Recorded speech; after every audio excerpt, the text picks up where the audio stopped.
നമസ്കാരം. വേദാംഗ ജ്യോതിഷത്തിലെ അമൂല്യമായ അറിവുകളും ആധ്യാത്മിക ജ്ഞാന ഉപദേശങ്ങളും പകർന്നു തരുന്ന പ്രശാന്തം ആസ്ട്രോ ചാനലിലേക്ക് ഏവർക്കും സ്വാഗതം. ഈ ചാനൽ ഇതുവരെയും സബ്സ്ക്രൈബ് ചെയ്യാത്തവർ ഇപ്പോൾ തന്നെ സബ്സ്ക്രൈബ് ചെയ്യുക. നോട്ടിഫിക്കേഷൻ ലഭിക്കുന്നതിനായി ബെൽ ബട്ടൺ അമർത്തുമല്ലോ.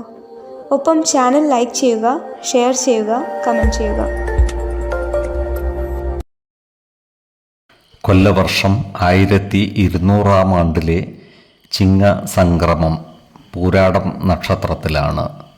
ചിങ്ങം 1-ാം തീയതിയിലെ ഗ്രഹനില അനുസരിച്ച് ഇടവം രാശിയിൽ സർവേശ്വരകാരകനായ വ്യാഴവും കുജനും ഗുളികനും, ചിങ്ങം രാശിയിൽ ആദിത്യനും ബുധനും ശുക്രനും, കന്നിയിൽ ശിഖിയും, ധനുരാശിയിൽ ചന്ദ്രനും, കുംഭത്തിൽ ശനിയും, മീനം രാശിയിൽ രാഹുവും സ്ഥിതി ചെയ്യുന്നു. തിരുവാതിര നക്ഷത്രത്തിൽ ജനിച്ചവർക്ക് ചിങ്ങമാസം പൊതുവെ ഗുണദോഷ സമ്മിശ്രമായിരിക്കും. ഈ നക്ഷത്രക്കാർക്ക് കർമ്മ മേഖലയിൽ കാര്യങ്ങൾ അനുകൂലമായിരിക്കും. സഹപ്രവർത്തകരിൽ നിന്നും സഹകരണം ലഭിക്കുന്നതാണ്. മേലധികാരികളിൽ നിന്നും പ്രശംസ ലഭിക്കുവാനുള്ള യോഗവും ഇവർക്ക് കാണുന്നുണ്ട്. ജോലിയിൽ സ്ഥാനക്കയറ്റവും വരുമാന വർധനവും ഉണ്ടാകുന്നതുമാണ്. എന്നാൽ ഇവർക്ക് ദൂരയാത്രകൾ ആവശ്യമായി വന്നേക്കുവാൻ ഇടയുണ്ട്. അതുപോലെ ചില കാര്യങ്ങളിൽ മനസ്സ് വ്യാകുലപ്പെടുവാനും ദുഃഖിക്കുവാനുമുള്ള സാധ്യതകളും കാണുന്നുണ്ട്. നീച സംസർഗം കൊണ്ടുള്ള ചില ദൂഷ്യങ്ങൾ അനുഭവിക്കുവാനുള്ള യോഗവും ഇവർക്ക് കാണുന്നുണ്ട്. അതിനാൽ നല്ല കൂട്ടുകെട്ടുകളിൽ മാത്രം പങ്കുചേരുകയും ചീത്ത കൂട്ടുകെട്ടുകളിൽ നിന്നും മാറി നിൽക്കുകയും വേണം. ഈ നക്ഷത്രക്കാർ ഉൾപ്പെട്ടിട്ടുള്ള കോടതി വ്യവഹാരങ്ങളിൽ അനുകൂലമായ നടപടികൾ ഉണ്ടാകുവാനുള്ള സാധ്യതകളും കാണുന്നുണ്ട്. ഇവർ അവരുടെ നേട്ടങ്ങളിൽ അഭിമാനം കൊള്ളുന്നതായി കാണാം. ഏതൊരു കാര്യത്തിലും സ്വന്തം ഇഷ്ടങ്ങൾക്ക് ഇവർ പ്രാധാന്യം കൊടുക്കുന്നതാണ്.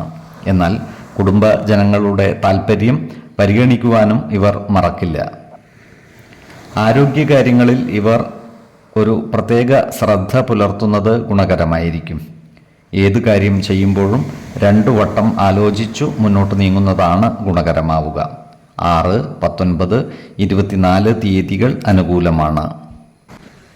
ഈ നക്ഷത്രക്കാർ ജനിച്ച സമയത്തെ അടിസ്ഥാനമാക്കിയുള്ള ജാതകത്തിലെ ലഗ്ന രാശിയുടെയും ലഗ്ന അധിപന്റെയും സ്ഥിതിയും ശുഭ പാപ ഭാവങ്ങളുടെ സ്ഥിതിയും ഓരോ രാശിയിലെയും ഗ്രഹങ്ങളുടെ സ്ഥിതിയും അനുസരിച്ച് ഇവരുടെ പൊതുഫലത്തിൽ ഏറ്റക്കുറച്ചിലുകൾ ഉണ്ടാകുവാനിടയുണ്ട്. കുടുംബ ദേവതകളെയും ഇഷ്ട ദേവതകളെയും ഉപാസിക്കുന്നത് ഇവർക്ക് ആയുരാരോഗ്യ സൗഖ്യമേകും. ഇഷ്ടദേവതാ മന്ത്രം 108 തവണ ദിനംതോറും ലിഖിത ജപം ചെയ്തു വരുന്നത് ഇവർക്ക് സർവ ഐശ്വര്യങ്ങളുമേകും. നല്ല വ്യക്തി സാധനകളോടെയും ഉപാസനകളോടെയും മുന്നേറിയാൽ സർവേശ്വരാനുഗ്രഹത്താൽ ഇവരുടെ സർവകാര്യങ്ങളും മംഗളകരമാകും. നന്ദി, നമസ്കാരം. ജ്യോതിഷരത്നം പ്രശാന്ത് കണ്ണോം.